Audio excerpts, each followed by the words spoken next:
নমস্কার বন্ধুরা, আশা করি আপনারা সকলে খুব ভালো আছেন আর সুস্থ আছেন। আমি সুপর্ণা, আপনারা দেখছেন সুপর্ণার রান্নাঘর। আজকে আমার রেসিপি চিকেন ভাপা।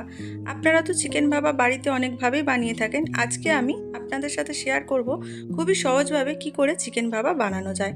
এই রেসিপিটা যদি আপনাদের ভালো লাগে তাহলে আমার চ্যানেলটি লাইক, কমেন্ট, শেয়ার করে দেবেন। আর যারা এখনও পর্যন্ত সাবস্ক্রাইব করেনি তারা সাবস্ক্রাইব করে দেবেন। পাশে থাকা বেল আইকনটি প্রেস করে দেবেন, তাতে করে আমি যখনই ভিডিও আপলোড করব আপনাদের কাছে নোটিফিকেশান পৌঁছে যাবে। এখানে আমি কিছুটা বোনলেস চিকেন নিয়ে নিয়েছি, 250 থেকে 300 গ্রাম হবে। এতে এখন কিছুটা মশলা আমি ম্যারিনেট করে নেব। দিয়ে দিলাম কাশ্মীরি লঙ্কার গুঁড়ো, স্বাদ মতো নুন, আদা রসুন বাটা, আর দিয়ে দেবো 4 চামচ মতন টক দই। খুব ভালো করে চিকেনের সাথে মাখিয়ে নিতে হবে। আর দিয়ে দিলাম 1/2 চামচ হলুদ গুঁড়ো। আপনাদের হাতে যদি সময় থাকে তাহলে চিকেনটা 1 থেকে 2 ঘন্টা রাখলে কিন্তু খুবই ভালো হয়। আমি এখানে 1 ঘন্টা রেখেছি। এবার একটা মিক্সিং জার নিয়ে নিয়েছি, একটা স্মুথ মশলার পেস্ট আমি তৈরি করে নেব।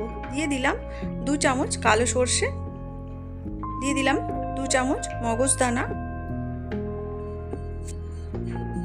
আর দিয়ে দিলাম 5 থেকে 6টা কাজু, 4টে কাঁচা লঙ্কা, আর দিয়ে দেবো সামান্য একটু নুন। তাহলে আমাদের সর্ষেটা বাটার সময় কিন্তু তেতো হবে না। অল্প একটু জল দিয়ে একটা স্মুথ পেস্ট আমি তৈরি করে নেব। দেখুন একদম পেস্টটা আমার রেডি হয়ে গেছে মশলার। 1 ঘন্টা পর চিকেনটা নিয়ে আমি এলাম। সেকেন্ড ম্যারিনেশন করে নেব চিকেনে। এবার সর্ষে কাজু পেস্ট দিয়ে ভালো করে মাখিয়ে নেব।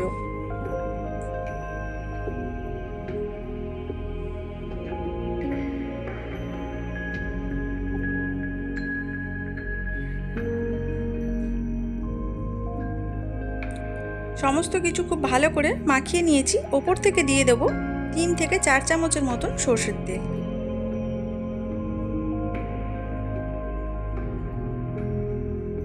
আবারও একটু ভালো করে তেলের সাথে চিকেনগুলো মাখিয়ে নেব। এবার একটা টিফিন বক্স নিয়ে নিয়েছি, চিকেনগুলো আমি দিয়ে দেব। আমি চিকেনের পিসগুলো খুব বড় রাখিনি, একদম মাঝারি সাইজের করেছি, তাতে করে ভাপে সিদ্ধটা ভালো হবে। অল্প একটু বাটি ধুয়ে জল দিয়ে দেব। বেশি জল দেওয়ার দরকার নেই, যেহেতু ভাপা হবে।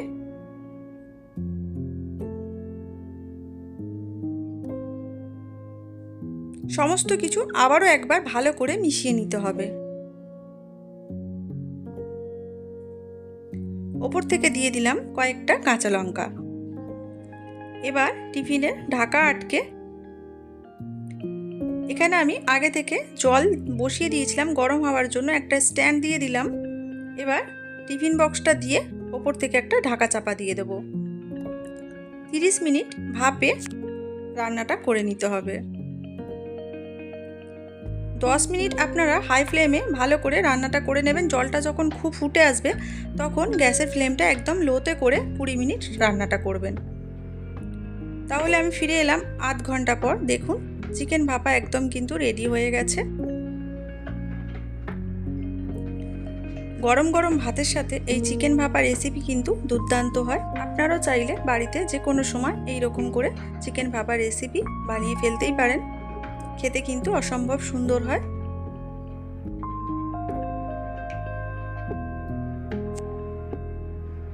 আজকের রেসিপিটা যদি আপনাদের ভালো লাগে তাহলে আমাকে কমেন্টে জানাবেন। আজকের মতন তাহলে বিদায় নিই, দেখা হবে আবারও নতুন কোনো ভিডিও।